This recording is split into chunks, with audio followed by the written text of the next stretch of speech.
Crissinger. He's a Nanaimo-based singer-songwriter, and you guessed it, he is our musical guest on today's edition of the show. Nanaimo Mayor John Ruttan is here. We'll talk about a new undertaking by the City of Nanaimo, a corporate strategic plan called Your Voice, Our Nanaimo. And we're bringing out all the big guns today. Cale Cowan is here. He's the editor at the Nanaimo Daily News. He's been working here in our studio for a couple of hours now, and we'll get some insight into the business of the print news media. First Nations youth will descend upon our city later this month. Tali Campbell has more on that. It's the upcoming Aboriginal Youth Conference. Also on today's show, Bob Fenty is here to talk about a youth exchange program with Rotary International. Dunia Tozy has some lotions and potions for an upcoming event called All Sprung Out in NANOOSE. And we've got some spring fashion with Robin Tomlinson, and that of course will be in catwalk style. All of that coming up right here on this 22nd edition of the show.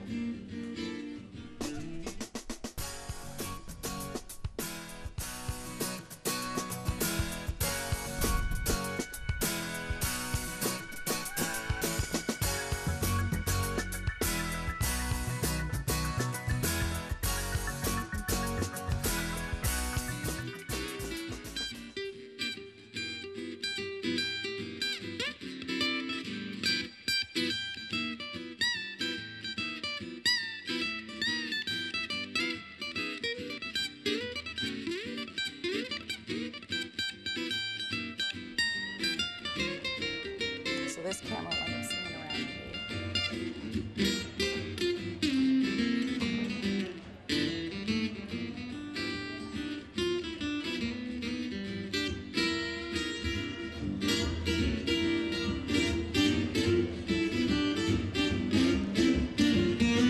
Cale Cowan has been the editor at the Nanaimo Daily News for 6 years now, and some people say that he has made Nanaimo's daily newspaper more credible, less of a community newsletter. That critique had been heard under the former editor, Peter Godfrey, rest in peace. And of course, that's no disrespect to Peter. He was a personal mentor of mine, and I do credit him for helping me along with my career to this point. But as anyone in the media knows, critics are always there, and in fact, they do play a big role in the process of gathering and putting out news on a daily basis. Now, Cale, you've invited yourself into the community. I took you up on it immediately through a column that you wrote. What was the purpose, objective behind that? Well, there's a movement in journalism now called open journalism or participatory journalism to try to involve the public or the readership at every step along the way in gathering news from conception to while the story is developing, and that we need to see value in that, and kind of old school journalism needs to open its doors a little bit and realize that that there are other ways to source a story than the traditional means. And your staff were not too open to this idea, from what I gathered in your column? Well, I wouldn't say that they're not too open. It's a new idea to some of them, but when I suggested the idea of bringing cameras into news meetings, there was some apprehension about that. It can be a little messy as we decide each day what we're going to chase down for the next issue of the newspaper. To say old-fashioned journalism is a little bit of an understatement. There's social media, web-based information. People are not getting their news from the newspaper on their doorstep anymore. How does that play into an open-door journalistic concept? Well, it's made it possible. Technology has made this possible. You know, if we could invite them right into the building, we would. It's not always practical to do that. So the things that we're talking about, social media like Twitter and Facebook, will make it possible. And while we don't, you know, not everybody's reading the paper the same way, more people are reading what we write every day. We are still a source of information. It's just, the medium is just how we push it out to people each day. And it has become more interactive, more two-way. You're getting your tips and your sources are coming from different places. And again, open it up and take advantage of that, I guess. Absolutely. Big stories like when Jimmy Pattison bought into Quality Foods, we found out about that because we saw it on Twitter, and we actually had a story written before Quality Foods managed to put out their own press release. I don't recall who tweeted it, but that's how we found out. So, you know, that's a pretty easy object lesson for us to learn from. How do you decide what's news? I mean, there must be a million potential stories that come across your day, exaggeration a little bit, but how do you pick what to actually cover? Well, you know, it's not that hard to know what realm of things to cover. Politics is always popular. Newspaper readers like politics of any sort. Crime and courts is always big, along with safety issues and anything that will affect people in the pocketbook. So that's kind of where we start from, and we go through our beats and look for things in that area that we can cover each day. Here's sort of a loaded question. You're management at the Daily News, and I bring it up as non-management here at Shaw TV, that we just don't have enough bodies to cover the news that we could potentially cover. How do you manage staff resources to cover everything that could be covered and maybe not having enough people? Right. Well, we take the resources that we have, and of course human resources are our most important, and then we build an editorial plan around that. What can we cover? How well can we do it? And we set out to do that as well as we can to serve the community in the best way that we can with the bodies that we have available. But there's never enough people. If they gave me 20 more reporters, which they're not going to do, we would still have challenges getting everything in a day. Okay, I got the wrap sign. I am going to just take it right back to the beginning of open journalistic concept. Would that change the news? If you set up shop in a coffee shop and the public came in and just barraged you with their opinions and what they think it should be done, would that change what you do? Right. Somebody talking about the new age of journalism said that to say that everybody's going to miss us when we're gone isn't much of a slogan for journalism businesses now. So we got to find new ways to do things, and this is my first tentative step to kind of reaching out to do that.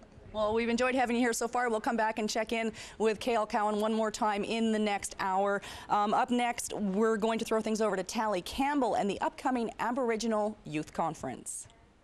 All right, thank you, Kate. The BC Association of Aboriginal Friendship Centres and the LELUM Aboriginal Friendship Centres are proud to host Gathering Our Voices 2012, a youth conference from March 20th to 23rd. It is the 10th annual Aboriginal Youth Conference, and it's going to be held right here in the beautiful city of Nanaimo on the traditional territory of the Tsunamic peoples. Today we are joined by Grace ELLIOT-NIELSEN, the Executive Director for the TILLICUM LELUM Friends Centres here in Nanaimo, and RIKKI WYLIE, the Provincial Youth Representative of the BC Associations of Aboriginal Friends Centres. That is a mouthload. That's a tongue twister. We'll start with you first, RIKKI. What exactly is this youth conference? So I believe this year is our 10th anniversary of this youth conference, and we have hosted in Nanaimo here before, the second year that it was hosted. So basically it's a lot on self and personal development, and it moves all over the province from year to year. So we're just lucky enough to host it this year. Yeah, so it's a 3-day event. What could the Aboriginal youth expect to do? Workshops, lesson trainings? Yeah, so we start with the opening ceremonies on the first night in registration, and throughout the entire week there's a series of workshops that they're able to choose themselves. So there are a variety of them. We have applicants from all over the place that submit a proposal every year, and they're actually chosen by the youth, the Provincial Youth Council, and then they're given out to the youth to be able to choose 6 sessions throughout the conference to be able to attend. So they're from a variety of cultural things, business development, personal development. There's a variety of different things. Also, we have a cultural afternoon, and we'll also be having some entertainment in the evenings. We have a dance that'll be hosted at the conference center, and also a talent show by a lot of the youth, and a lot of them are really into the music and things, so it's pretty impressive. Yeah, of course. So Grace, what are some challenges that are faced to Aboriginal youth today? Well, a lot of the youth that are attending this conference may have never even left their community, and so the association that they need to get out into the world and see what the possibilities are for them to move forward. They selected the name of the conference, Youth on the Move. Is that what Generation on the Move. And that's exactly what they're doing. They've been really working hard to develop themselves personally and to look at issues that face the youth in various communities around BC. Yeah, so why is this conference so important for Aboriginal youth, Grace? As I said, a lot of the youth have never left their communities, so to come here and to be really acknowledged for who they are and how important they are to society is an important thing in itself. And so we have now up to 1,100 youth registered. We've had up to 13 before. And so with their chaperones and their executives from their centers, there's a lot of work going towards lifting up the youth and letting them know that we really care about them. They have an association. There's a large number of elders that come to the youth conference as well, and they work together and they do workshops together. Wow, that's incredible. So what is the role of an Aboriginal Friendship Center? So the Friendship Centers, they're really specific to the need in their specific communities. We now have 25 throughout the province, and so they kind of vary, but a lot of them just basically are providing the basic needs that are needed in the society. So for us in particular, we have things like a health center and employment services, family support, other things to do with education and employment and things like that. So yeah, so you guys are saying 1,000 people are expected to attend to this? 1,100 youth, and plus their chaperones, their executive from their centers. Yeah. Wow, that's incredible. But you know, I noticed there was a fee for this. You know, how are Aboriginal youth, you know, paying for this? So some of them are fundraising all year. It depends on where it is. Like for our center last year, we fundraised all year, and then they drove up to Prince Rupert. So some of them are band funded from their specific bands from where they come from, but a lot of them do work really hard to be able to afford those each year. There isn't a specific area where they can apply to do that, or volunteering and different things like that. So can people volunteer? Yes. They can? How can they do that? And what are some things they can do? It's really encouraged. So we have different things like from first aid to helping with registration and doing separate things like that. So talking to the BC Association and working with the contact is Julie Robertson, I think that's her name, and going to their website and contacting her is how you get set up to be a volunteer. Awesome. Well, thank you, Rikki. Thank you, Grace. For more information or to possibly even volunteer yourself, that again is March 20th to 23rd. You can visit the website at bcaafc.com. And now we're going to turn over things to pass it to Kate, who is talking to Mayor John Ruttan. Kate? Thank you, Tali. I'm always impressed with your fantastic live-to-tape studio skills. Thanks for being a part of our volunteer program here on the show on Shaw TV Channel 4. Mayor John Ruttan is indeed our next guest. The Nanaimo City Council has launched a very large undertaking, the city's first corporate strategic plan. It's not an easy thing to take on by any means. We're going to start really broad. John, what is the corporate strategic plan for the City of Nanaimo? Well, basically what we're trying to do is get buy-in from the community. We're trying to get specific groups involved, teenagers, seniors, service clubs, as many as we can. And what we're trying to say to the people, this is your chance to give us an idea of what you would like to see for Nanaimo. Okay. Now, there's a lot of other plans already in existence. We do have a financial plan. We have an official community plan. We have a cultural strategy already in place. How does this fit into what many people might already see as layers and layers of bureaucracy? Well, yes, it is in the respect, but I mean, I think people have to understand what we're trying to do is say to them, what are your priorities? I mean, council can come along and give you ideas of what we and our senior management might think as a strategic direction. But until we can get a buy-in from the public, what do you want us to see as your elected officials? What is important to you? And what we're trying to do is get a window that's about 3 years in length. That's the term to coincide with the term of council. No more than 5 years, because that's what our financial planning is, a 5-year term. And it's just everyone's opportunity to get involved, and we've had 3 workshops now. There'll be additional workshops in the future. Everyone will have a chance to come down, get involved, and you know the old thing, if you don't like the way it's going, this is your chance to make some changes. Right. Easy to sit back and criticize, but it's another thing to actually stand up and get involved. And there were 3 public workshops that John just referred to. Unfortunately, with the timing of this program and when it goes to air, those workshops will have already happened, but it's a very open process. You can visit the City of Nanaimo's website. There's a blog that's going on there, and there's lots of other opportunities for various sectors of the community to get involved. Coming back to the short term versus long term, it's not an easy line to walk. I mean, you make plans, and to actually put them in place, you need sometimes that runway of 5-10 years to actually make some change, but then you're limited by this 3-year term. That's right. And you know, it's really incumbent on council not to commit future councils to policies. Right. And so it's a fine line, you're right. But at the same time, you know, we feel that so many times people have issues that they want to bring forward, and some look at had different priorities on things. And this is the chance where people can sit down, and we've hired a company to oversee it and help us with it. And people are saying Rethink West and outside. Rethink West, yeah, it's an outside consultant. Matter of fact, they're based out of Ladysmith, so they're really close at hand. Not that outside. Not that outside, not that far. But the big thing is, you know, people say, well, why are you spending the money on that? And it's $121,000. $121,000, okay. yeah, over a 6-month window. But the real answer is if council dictates what we think is a good strategy, or if our senior staff tries to coordinate all these things and bring it forward, how unbiased is that? I mean, how much transparency is there? How much opportunity is there for people to input it? So by getting a consultant, and Rethink have done this many, many times, they're very well experienced in it.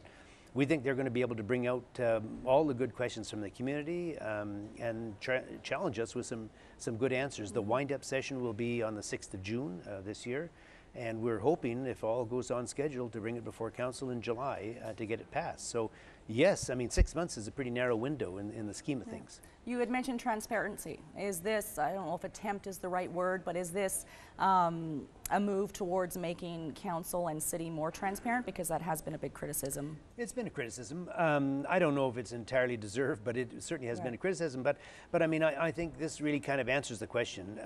If people have issues that they want to address, how do they do it? You know, the city is getting larger and larger and larger. And a lot of people feel a little intimidated. How do you go to council? How do you go to the senior staff and get some answers? Well, this is the way to do it. And you can sit down at these sessions. They'll be on www.nanaimo.ca, the city website. They'll have all the dates and times of the meetings, and and there's some specific ones too. There's going to be one special meeting targeted for seniors, another for younger people, teens, and so on, all the way through. So they can attend the meeting of their choice, the one that they feel affinity for, if you wish, and get involved. And you know, you're not going to see change unless you can help us with a direction. We've got about 1 minute left. I'm going to take it right back to the big picture. Why is it necessary? What are we going to gain in moving forward with a plan like this, as opposed to just going the way we've been going all along? Well, you know, unless you take the time to sort of reinvent where you're going and review what you've achieved so far, or what you haven't, it's important, because a lot of times people come along and say, well, what has this council achieved? What have you done in your term here? What have you done in the last term, the last 3 years? And so we feel this is a great opportunity for mayor and council to get together with the key stakeholders in the community and say, okay, let's work together collaboratively. What do you want to see, and is it achievable? There's a dollar cost to everything, and we're going to have to take a long look at it and make sure that it's within the parameters of what we can afford as a city. But I think it's very important. In a democracy, you need to hear from the people, and I really think this is a great opportunity for people to maybe show us the direction they'd like to see, at least prioritize those items that they think are important, and we'll see if we can come up with a common strategy. Mayor Ruttan, thank you for coming in today. A couple questions we didn't get to. Time always goes really fast here in a live-to-tape studio environment. We're going to throw things over now to our musical guest.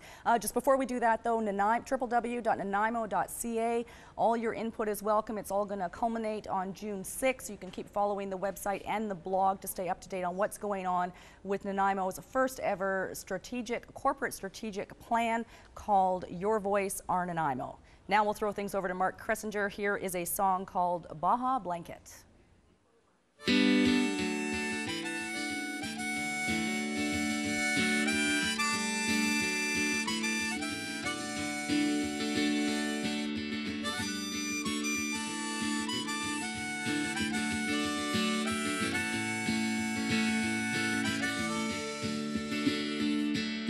Meet me down by the river sometime after 9. Bring that old Baja blanket of yours, and I'll bring some wine. I got things that I want to tell you, things that might include love. We got no kind of worries, angel, that I can think of. Yeah, are you sure you've heard enough? Could you hear a little more?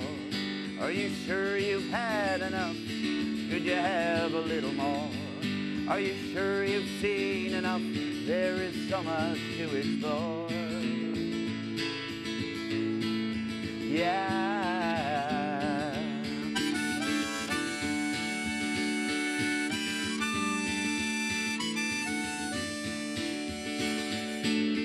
I have heard me whisper, telling me to follow my heart. Do you wanna head out on the highway tonight and make a new start? Yeah. Are you sure you've been enough? Could you be a little more? Are you sure you gave enough? Could you give a little more? Are you sure you've loved enough? Could you love a little more? Yeah.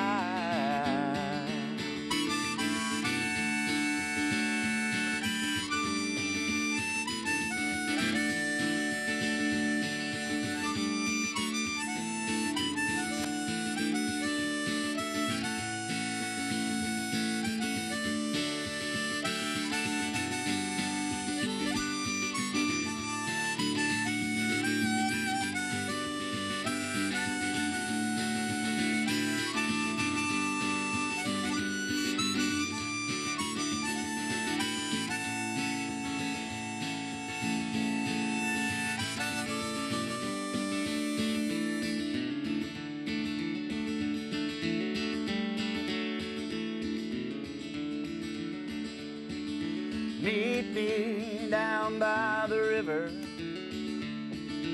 sometime after 9. Bring that old bar blanket of yours and I'll bring some wine.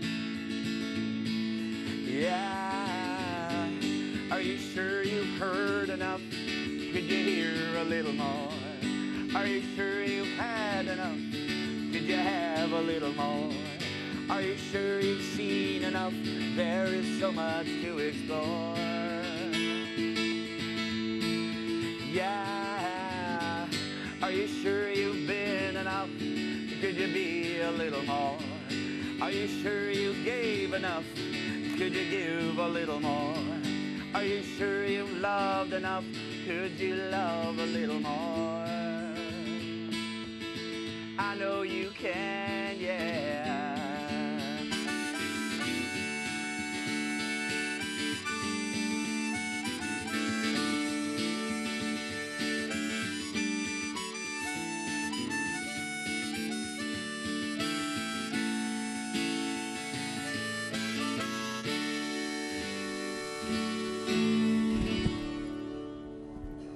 Ladies and gentlemen, a mainstay of the acoustic rock, folk rock, rock and roll and blues scenes of Ontario for more than 20 years. So glad to have him now here on the West Coast. Mark Crissinger, welcome to the show. Right on, nice to meet you. Yeah, great tune as well. Thank you. Actually, so Crissinger, we talked off air about the fact that your parents pronounce your last name differently. Yes, they tend to.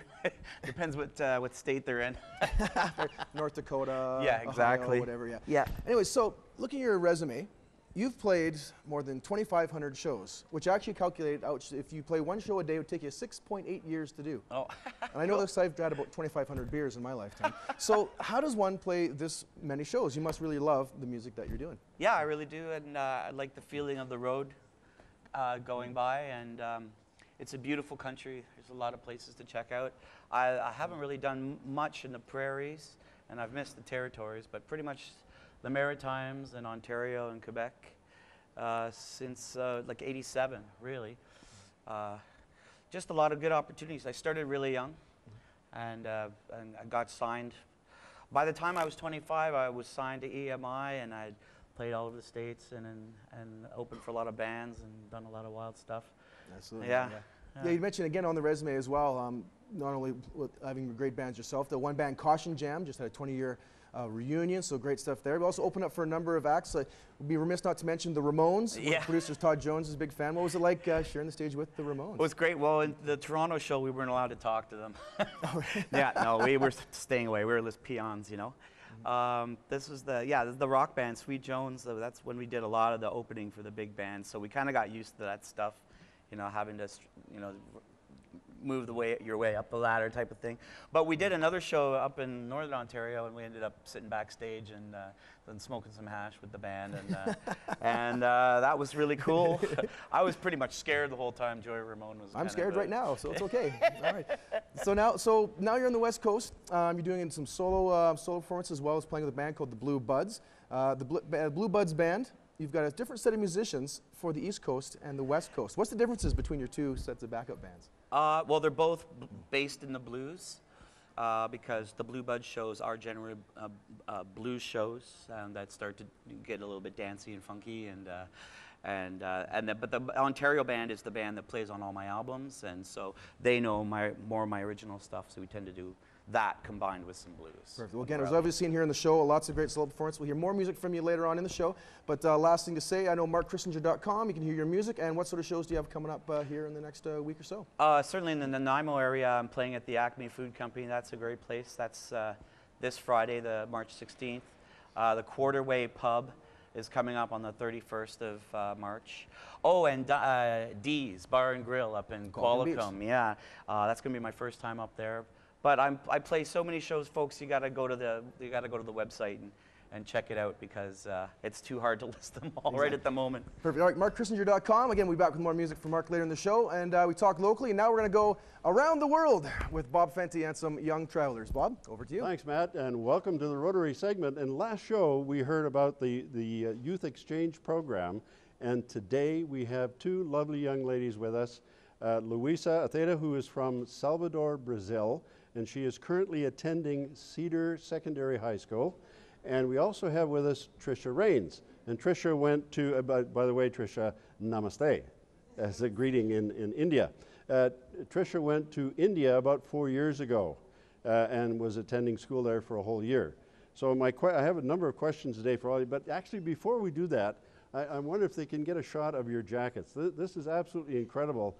These girls, both of them have their jacket. They get a jacket when they start the program, and these pins are added as they go from place to place, who they meet and where they go, and it's really, really exciting. So it's great to see that, and both of you have been extremely busy, I can tell. LUISA, how did it come that you chose Canada to come to, and how did you arrive in Nanaimo? So in my district in Brazil, we need to choose 7 different countries. And then we do an interview, and then they ask us which country do we want to go. And then first I said United States.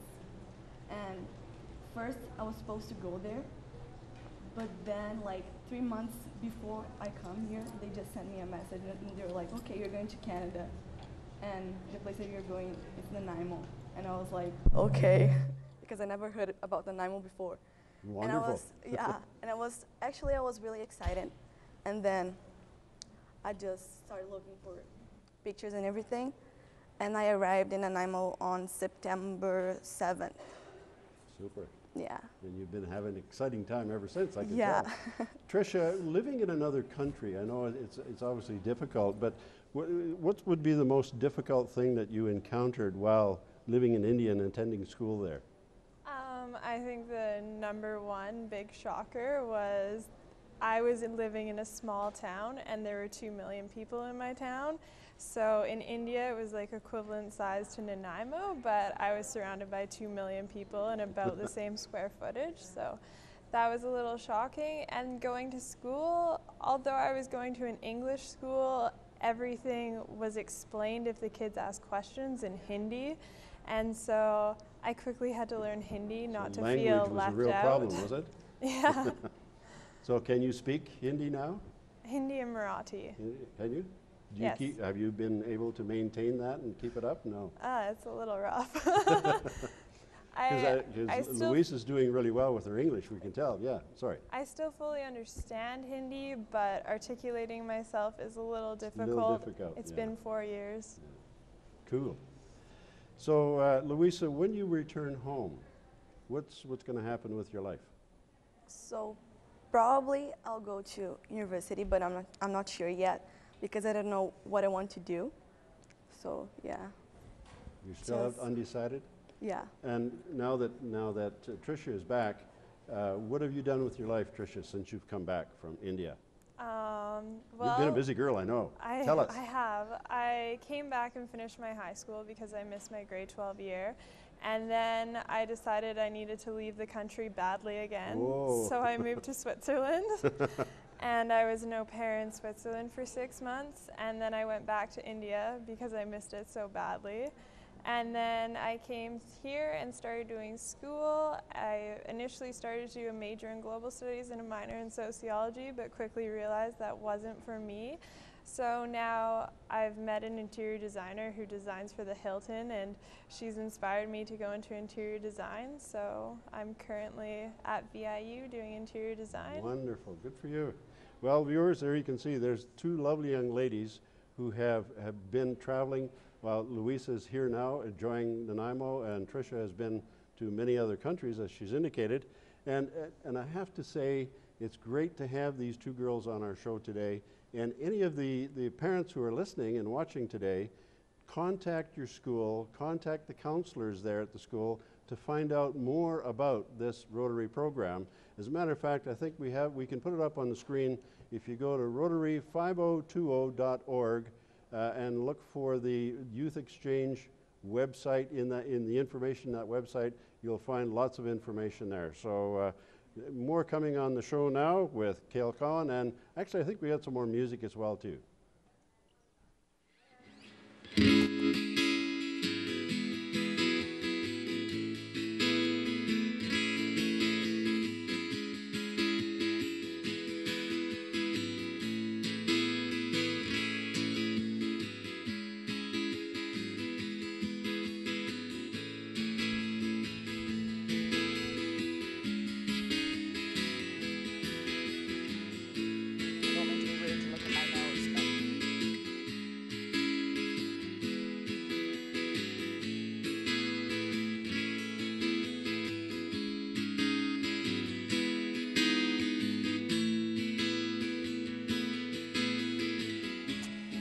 It is so nice to have live music in our studios. This program is recorded live to tape right here at the Shaw Studios on Boban Drive in Nanaimo. It's an open studio format, which I love because we kind of get a live studio audience going.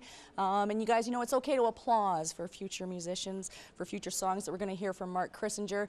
That is Mark Crissinger, and be sure to check out his latest CD, which is called Raw Umber. We're back with Cale Cowan, the editor at the Nanaimo Daily News. It's been about 28 minutes, roughly, a few seconds off there maybe, since we checked in with Cale last. Now, news can be a very fast-moving business. Anything change? Anything come up in the last 30 minutes?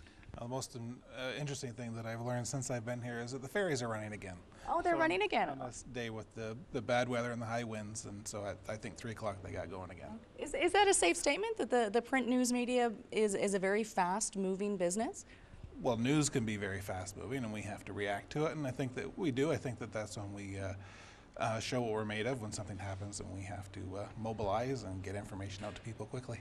What's the biggest challenge in being the editor of a newspaper, a daily newspaper? Some days it's reporters and some days it's readers. So it's on any given day it's one or the other, though. But it's giving readers what they want and balancing that with what we're able to get done in any 24-hour period with the resources available to us. So that's really is, you know, because if they don't like what they're reading or how we're presenting it, how we're framing the issues, they will certainly let us know. And if they abandon us, then there's no reason for us to go on. It's a bit naive to think that what readers want is just the truth. Is that how that truth is framed then in a story? They want a version of the truth, their version of the truth usually, but part of journalism is discussion and dialogue and debate, and the Letters to the Editor page has done that for, you know, almost 2 centuries, and now we have online comments and Twitter and Facebook comments and all that to add to the discussion. It's a little freewheeling at times, but certainly there's a lot of ideas being shared out there. Certainly across different communities there's commonalities about what makes news in any particular city. You've worked at 14 different newspapers across the country. What can you say about Nanaimo? What makes this city unique? Well, you know, the character of every city is unique, but it's, you know, there are universal truths too. You know, everybody distrusts City Hall and everybody pays too much in taxes, and Nanaimo certainly follows that as well. But there is a very engaged electorate here in municipal politics, and their the way that they view things and the way that they critique things or get on board or not is unique to Nanaimo, I would say, for sure. There's this grin on your face that is telling me there's more, but I'm getting a 1-minute cue from Jocelyn at the same time. You're here because you posted a column saying that you would like to open the doors to journalism a little bit, involve the community, make it a two-way dialogue. How's that going? You've only got us so far and one other. I find that shocking almost. Well, you know, that's, you know, my formal invitation to do that, to have me come and spend time and be accessible to people in different venues other than closed off in our office. It's been a little slow to come, but certainly our readers and the public and the community, they interact with us every single day, phone calls and emails and visiting us and in various different ways. So this is an extension of what's already been going on. Okay, so, but the invite's still there. You could set up shop, a flat surface, an internet connection, you bring your own computer and you'll do it anywhere, pretty much? Absolutely, sure. Okay. Why not? Awesome. I think that's fabulous. Thank you, Cale, for coming in today. We'll look forward to reading the headlines tomorrow and in the days and weeks to come. We're going to throw things over now to Dunia Tozy. It's a springtime fashion show with Catwalk Fashions. Thank you very much, Kate. Yes, well, spring is just around the corner, and that means one thing for me. It's really exciting because it means it's good weather plus great fashion. And we have here with us today Robin Tomlinson from Catwalk Fashions to walk us through what's new this season. Welcome, Robin. Hi, thanks. So, Robin, talk to us about what's the trend these days? What's the trend for the spring season of 2012? Well, there's two different factors. There's really hot, vibrant colors, hot pink and bright blues and, you know, Kelly green, and then there's very muted colors, a lot of pastels. I would call them sorbet. You know, if you think of a sorbet ice cream, all those very light colors. There's a bit of influence from the 80s still coming through. That's right. Oversized and but then tight around the hips, and big earrings, and all of that is still going on. So and you do have a lot of that in your store, Catwalk Fashion, and we have 3 models with us today, in addition to Kate, who's also probably going to model for us. We're going to model some clothes, and starting forcefully. Yeah. First of all, we're going to get, we have Catherine. Catherine, what is Catherine wearing? Well, Catherine's wearing my Papillon Magic dress, and I named it Magic because I'll explain, but there's a Cousteau jacket on top, and Cousteau is out of Spain, so they do hot colors and mixed patterns, and this is the Magic dress. Wow. I love the jacket. And you said, you were telling me earlier that it's the last one that you have on this. It is the last one, yeah, it is, but it went so well with the dress that I thought it's half price right now. So. Oh, nice. But the dress is a Magic dress because it looks great on everybody, and it really looks great on girls who have some curves. Of course, Catherine is gorgeous.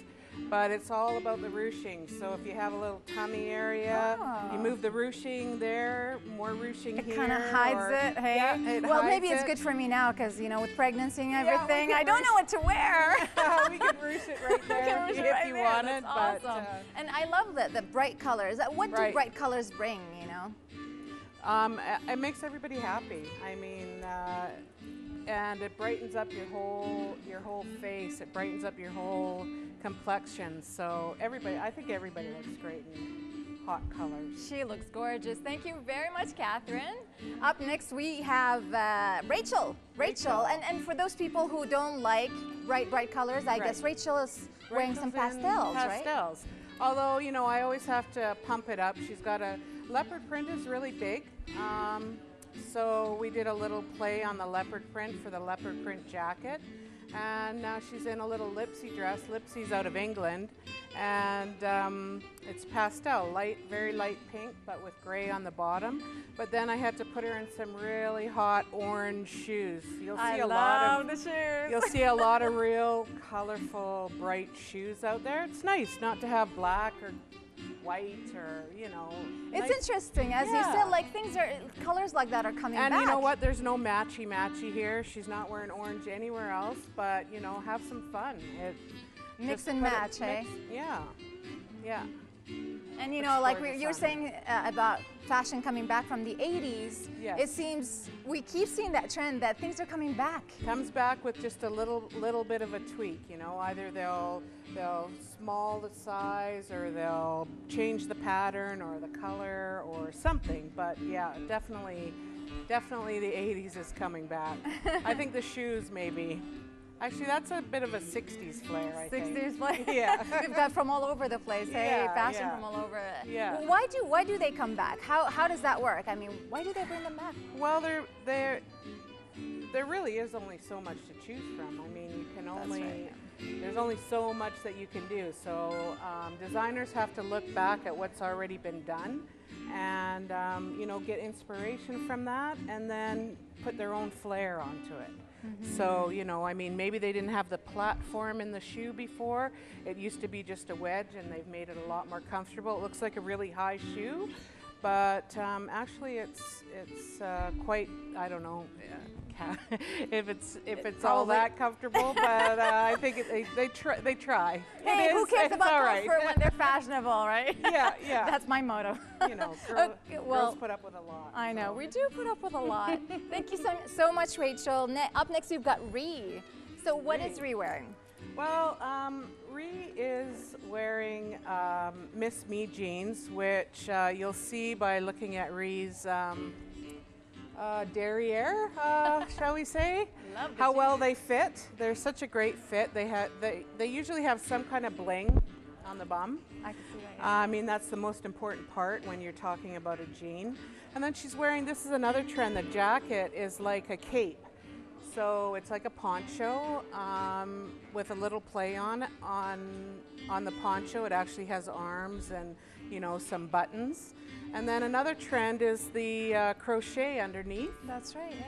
Yeah. Crochet, you'll see it in bags and, you know, handbags, and a lot in clothes and dresses, and, you know, so of course I had to put a little bit of color underneath there because I love to have a little bit of color.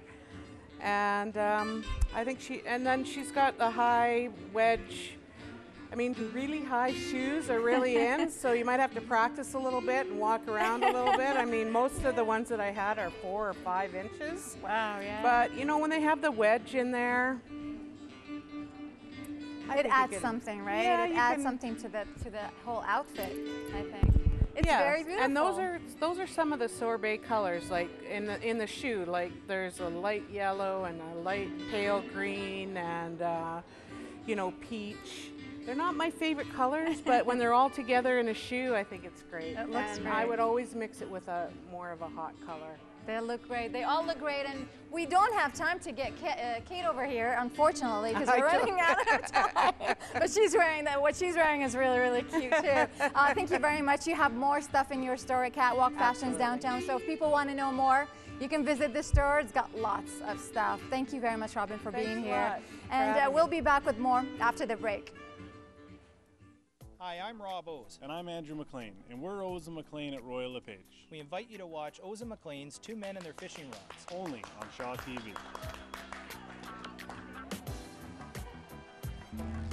Okay, we're in a break. Another lost lake. Just waiting to be discovered.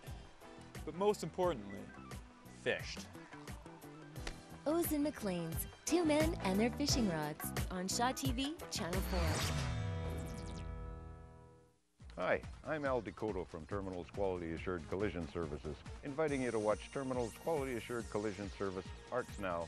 With music, theater, and entertainment in your community. Whoa, whoa! From local bands and actors on stage to the talented work of artists in the Mid-Island area.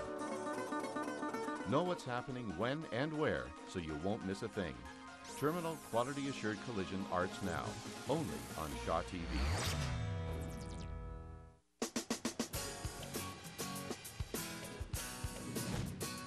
And now, back to the show, only on Shaw TV. You are watching the 22nd edition of the show, a live-to-tape studio production created right here with a crew of staff and volunteers in our studio at Beauban Drive, 4316 Beauban Drive. And if you like what you see or want to be a part of what you see, you can hang out for the credits, and there'll be some information given there as to how you can get involved in producing community programming. English Entertainment is no stranger to Channel 4 here in Nanaimo. They sponsored our very successful national summer series called Big Summer last year. Malvern Makuyana has been a guest on the show several times, and we're thrilled to have him back. Now, Malvern, I just want to say thanks, because I think you bring some pretty high caliber events to Nanaimo, some great comedy shows, some fantastic festivals, and we're going to zero in on one of the big events, the 3rd annual Island Chase. Yes. What is that? Okay, so the Island Chase is a 3-day car rally / amazing race where teams of 2 rally across the island for a grand prize, which is a trip to the Caribbean. But they also raise money for charity, so it's lots of fun. Okay, now we were originally going to plan this interview outside, which brings us right back to episode number 1 of the show, because Malvern was on the very first edition of the show. We were outside. The Island Chase vehicles were parked in behind. We were going to do that again, but you know what? On the day that we're recording this, the weather is windy and wet and just, well, crappy, and it's not nice to be outside today, but that won't be the case on June 30th for Island Chase. You're not going to make us eat worms or anything. Actually, I should let you know that Shaw TV Vancouver Island has a team now, and I'm not exactly sure that I know what we're in for. Well, we're really excited about the Shaw team, and I'm sure you guys will raise lots of money for the Hospital Foundation, and you'll have lots of fun. In regards to the type of challenges that you're going to do, I'm not actually able to discuss those as they are. They're secret. A secret? Oh my gosh, so we can't even prep or train for them in advance? Absolutely not. Like, I mean, I can give you a hint on some of the things that we've had our contestants do in the past. They've done everything from zip lining to catching greased pigs.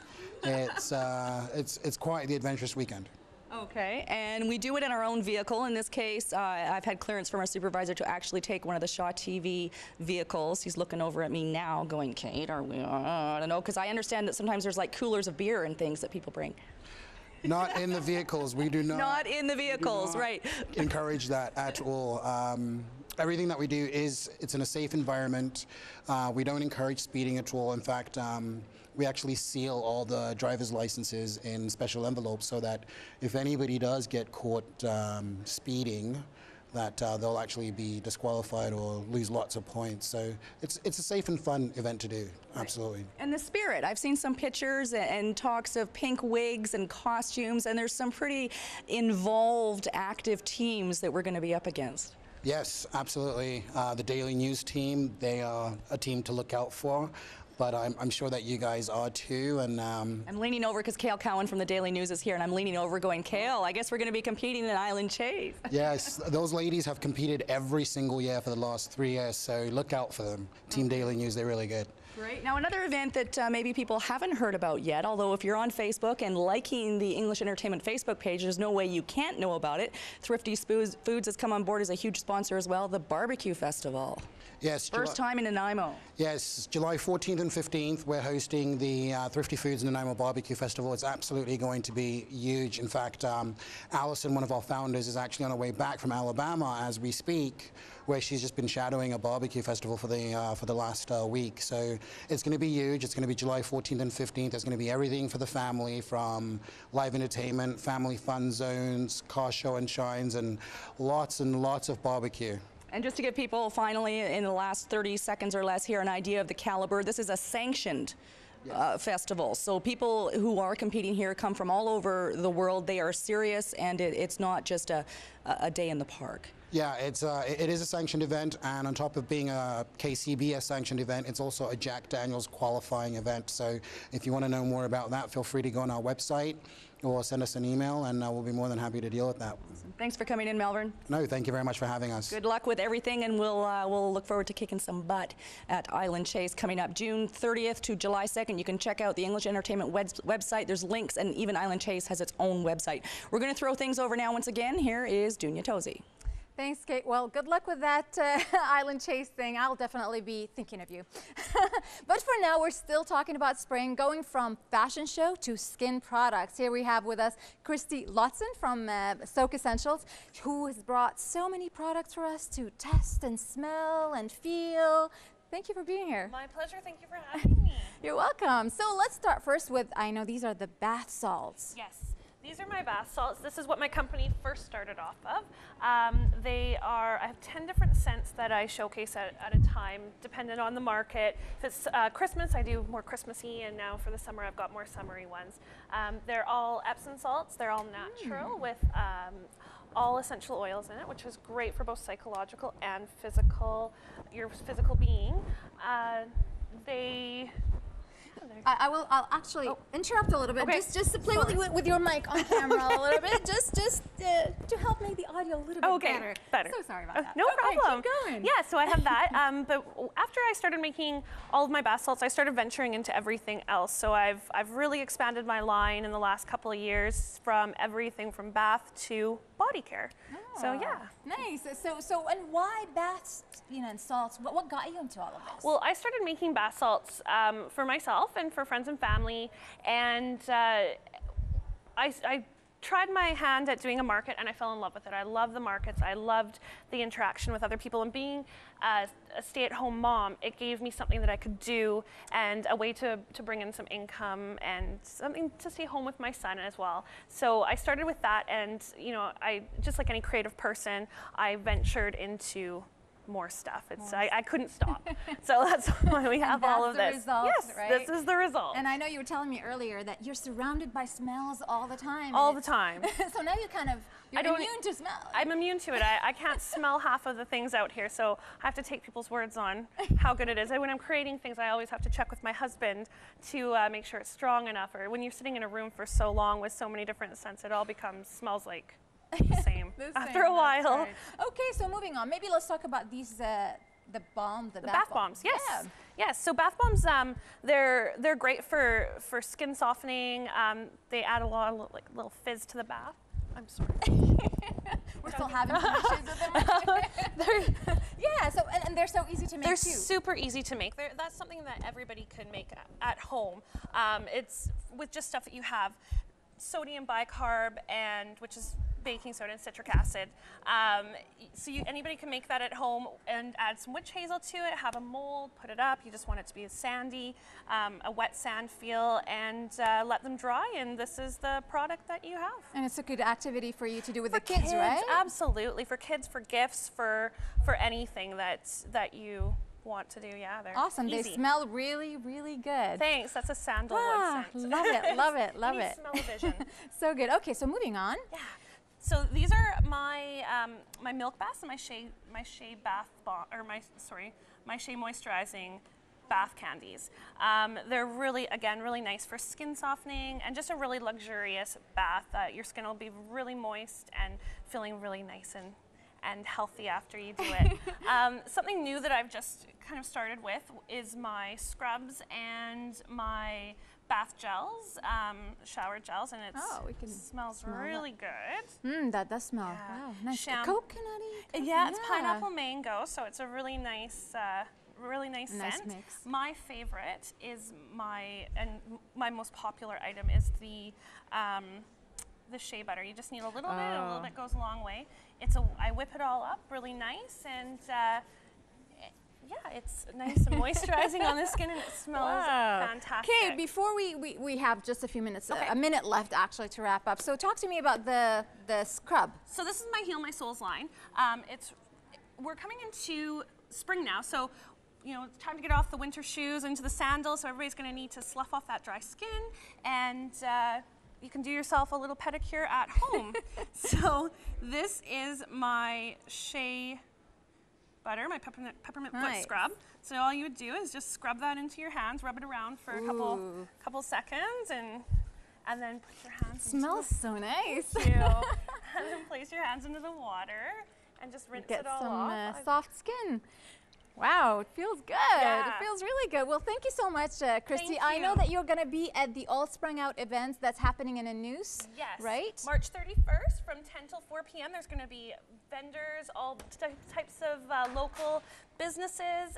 Please come out and see us. It's going to be a lot of fun, a great event, and to do some local shopping and shop handmade. That's awesome. Thanks again. Thank you. Awesome. Thank you. It looks so pretty and it smells so fabulous here. I know you can't smell on TV yet. Maybe that's the next bit of technology that's coming. But for now, you can enjoy the looks of it and think about having a nice bath. And looks like a really great thing. And I'm going to let you in on a little behind the scenes thing. We thought we were making foot scrub from scratch today. And if that was the case, we were going to indulge you in the privilege of Matt Carter's feet, actually. We were going to give Matt Carter a foot rub as a way to say thank you to him for always being on standby to come in and interview our musicians, and a way for me to personally say thank you to Matt because this is my last show, and I want to say thank you to everybody on set, all the volunteers, all the staff, especially I think Todd Jones, he's not here today. I'm getting the rap already. Hurry up, Kate, don't get any swan song here, just be done with it and move on. So yeah, the show isn't over. Moving on to some other things, new initiatives with Shaw TV. You'll see them on the channel in the next couple of months. It's very exciting stuff. The show's in good hands with Dunia, Tozy, and Melissa Hall, and Jocelyn is standing there behind the scenes going like this and poking Derek, and here once again is Mark Crissinger with a song called Caught in the Middle.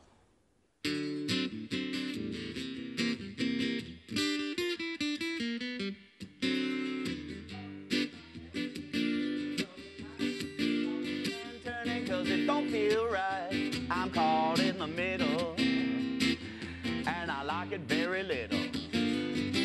I'm caught in the middle. Baby, you've been gone too long. Was it something I did? Was it something I said? Was it some kind of signal that went unread? I'm caught in the middle. We're in some kind of pickle. I'm caught in the middle. Baby, you've been gone too long. I've been thinking about you every single night and day. I don't even know why you had to go away. Yeah. I've been pulling my hair out, wondering where you're gone. How could something feel so good, then feel so damn wrong?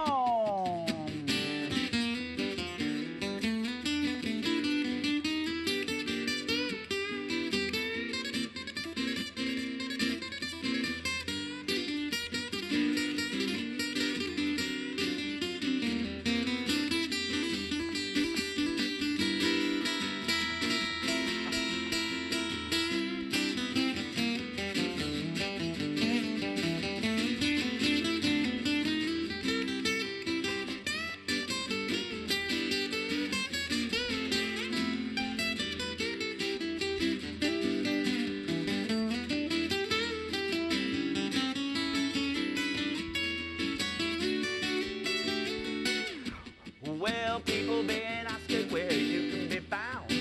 I just keep on telling them you ain't around. I've been caught in the middle, and I like it very little. I'm caught in the middle. Baby, you've been gone too long. I've been thinking about you every single night and day. I don't even know why you had to go away. Yeah. I've been pulling my hair out, wondering where you're gone. How could something feel so good, then feel so damn wrong? Well, I come back, baby.